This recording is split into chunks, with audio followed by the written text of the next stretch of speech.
Hello everyone, कैसे हैं? I hope आप लोग बहुत अच्छे होंगे और मैं आपका स्वागत करती हूँ आपके ही यूट्यूब चैनल एम सिलेक्शन में। तो भाई आज का जो टॉपिक है, काफ़ी बच्चे फॉर्म फिल करते हैं नेट जेआरएफ का। अभी जैसे कि जो दिसंबर के लिए आएगा फॉर्म, तो उसको काफ़ी बच्चे फिल भी करेंगे।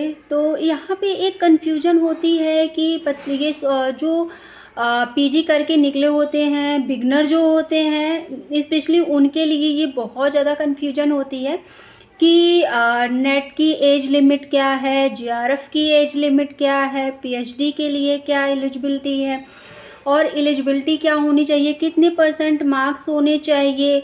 मतलब ना बहुत सारे कन्फ्यूजन होती है। मेरे ही नोन में काफ़ी लोग थे, तो उन्होंने यही मुझसे बोला कि दी जो आपका यूजीसी नेट है वो कैसे करें।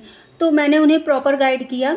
ठीक है, तो मैं आपको बता दूं कि देखिए भाई, यूजीसी नेट के जो जेआरएफ की सबसे पहले बात कर लेते हैं कि जेआरएफ क्या क्वालिफाई करने के लिए आपको जो एज लिमिट होनी चाहिए वो 30 होनी चाहिए। किसकी? जनरल की।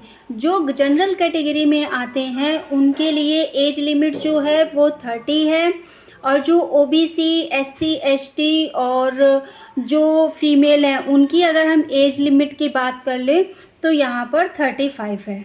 ठीक है जी हाँ, आपको जो ओबीसी, एससी, एसटी और जो फीमेल कैटेगरी हैं जो आती हैं उनके लिए एज लिमिट जेआरएफ में क्वालिफाइड करने को, जेआरएफ क्वालिफाइड कर लिया उसमें, उसके लिए एज लिमिट कितनी है? 35 है। और जो जनरल कैटेगरी में आते हैं उनके लिए 30 है। अब हम बात कर लेते हैं नेट की। तो जो आपका असिस्टेंट प्रोफेसर के लिए आप क्वालिफाई करते हैं उसके लिए कोई एज लिमिट नहीं होती है, आप उसे क्वालिफाई कर सकते हैं। ठीक है, अब हम बात कर लेते हैं कि एजुकेशन की एलिजिबिलिटी की। जो आपकी जो मार्क्स एलिजिबिलिटी है उस पे अगर हम बात कर लें तो जो आपका पोस्ट ग्रेजुएशन में जनरल के लिए 55% होना चाहिए, और जो OBC, SC, ST, female category उनके लिए जो है वो आपका कितना होना चाहिए? 50%। जो भी आपका पोस्ट ग्रेजुएशन है उसमें अगर आपके मार्क्स हैं 50% आप आते हैं तो आप आसानी से इस फॉर्म को फिल कर सकते हैं।